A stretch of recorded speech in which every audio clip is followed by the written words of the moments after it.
La na na na na na na na na na na na.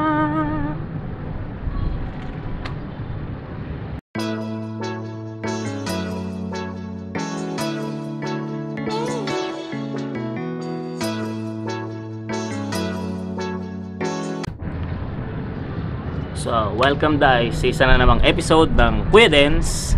Okay? So, hi. Alam nyo, kaya ko naisip itong gusto kong i-topic ngayon. Ano nga ba ita-topic natin ngayon? Ang topic ko ngayon ay ang mga nagtitrigger ng loneliness. Ang loneliness ay yung pakiramdam na, of course, na mag-isa ka lang. Yung wala kang kasama, tapos ano yun kalungkutan sa Tagalog. So nagtitrigger to minsan sa atin, lalo na sa mga panahon na meron tayong hinadala na problema at mga dagdag factors para mag-trigger. So alamin natin yung 5 sa mga factors na pwedeng mag-trigger ng kalungkutan, loneliness. 5. Okay? Isa sa mga factors na pwedeng mag-trigger ng loneliness o kalungkutan ay yung wala kang makausap. Isa yon, ano?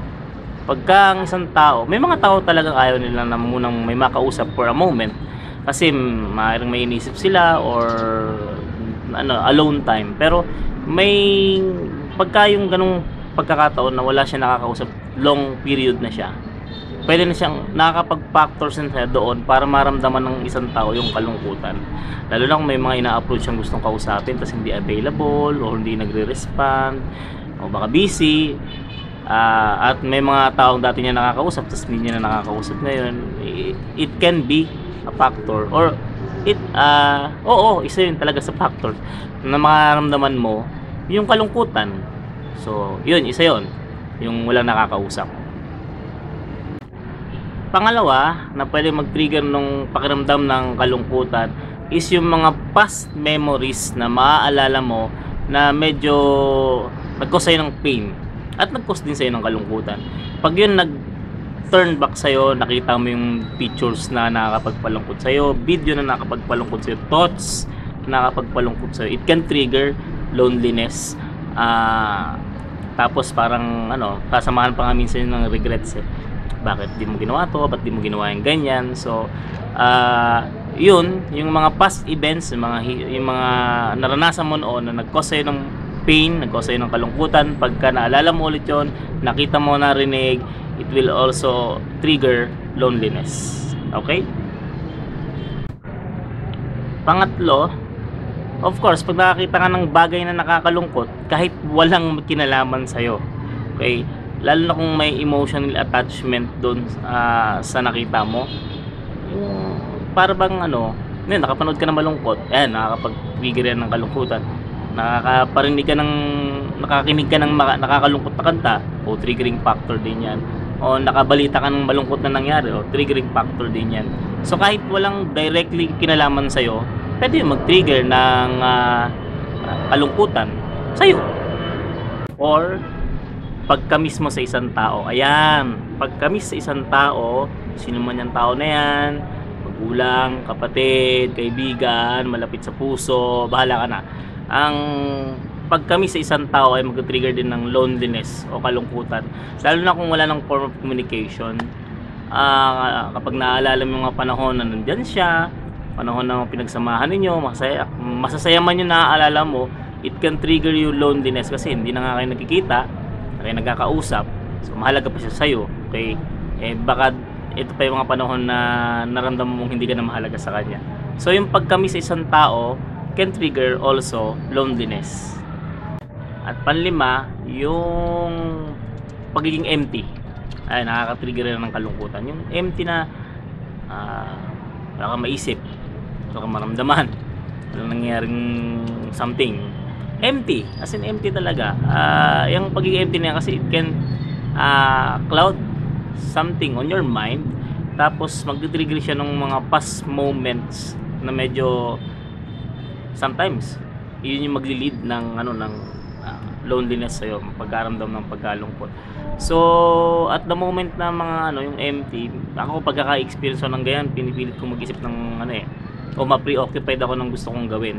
Kasi kapag ka nga na yung empty, lalo na mag-isa lang ako sa bahay, yun na yun. Another thing din yun para mag-trigger ng kalungkutan. So, dapat maging preoccupied ka lang. Ayun. So, review tayo ng 5 factors na pwede mag-trigger ng loneliness o kalungkutan sa ating buhay. Ayan, buhay naman. Dito pala ako dapat dito. Ayan. So, 1 is yung wala kang nakakausap, no? Dahil maraming factors kapag wala nang communication or walang ma-establish na communication. 2, yung na-recall mo o naalala mo yung mga malulungkot na alaala mo, directly may kinalaman sa'yo, makakapag-trigger din yung kalungkutan. 3, nakakita ka ng videos, nakarinig ka ng kanta, nakakita ka ng photos na walang kinalaman sa'yo pero nakapag-trigger ng kalungkutan sa buhay mo. 4, yung pagka-miss mo sa isang tao, kung sino man siya, kamag-anak, magulang, kapatid, importante sa puso. And then 5, yung pagiging empty, o yung walang maramdaman, o walang maisip, kung ano pa man na nagpaparamdam sa'yo na isa kang empty, makakapag-trigger yun ng kalungkutan. So yun, part ng buhay natin talaga ang kalungkutan. So pagka nalulungkot, huwag nang magpakalunod doon, no? Sabi nga natin kanina, pwede makipag-usap sa mga kaibigan, sa magulang, kay nanay, kay tatay, kay ate, kay kuya, o kung pwedeng available na kausapin dyan na malapit sa puso mo. Okay? Kay Kuya Dens. Okay? Or kung talagang walang makausap, yung ang pinakamalapit, yung prayer. Okay? Mag-pray. Okay? So, part ng buhay natin ng kalungkutan, di na natin yun may aalis 100%. Kasi kung walang lungkot, hindi naman magiging balance kung puro saya na lang. Ano? Okay? So, para sa mga bagong nanonood sa ating channel, ay please subscribe our channel, Kuya Dens. And then sa mga nanonood, nakasubscribe na, like videos, tapos share ninyo sa inyong mga kilala ang ating channel na Kuya Dens. May gusto kayong pag-usapan natin, pwede nyo naman i-comment sa comment section. Sa mga nagpapa-shoutout kay Marian at kay sa boyfriend daw niya, shoutout daw sila, nakalimutan ko pangalala ka, si Justin. Ayan. So, hello. Ayan, babakasyon na. Kita-kita na tayo next school year. Okay? So, that's it. Again, balikan ko lang yung mga nagsasabi ng gustong pag-usapan. Mag-comment kasi kayo, yung mga magpapa-shoutout, mag-comment kayo, ilagay nyo sa comment section kung may papa-shoutout kayo o meron kayong mga gustong pag-usapan. Okay. And then soon, abangan nyo rin pala, meron tayong a little twist of topics na pag-uusapan sa ating Kuya Dens channel. Okay? So this is it, Kuya Dens again, na nagsasabing ang buhay ay masaya at malungkot kasi siya ay life. Now, okay, Kuya Dens signing off.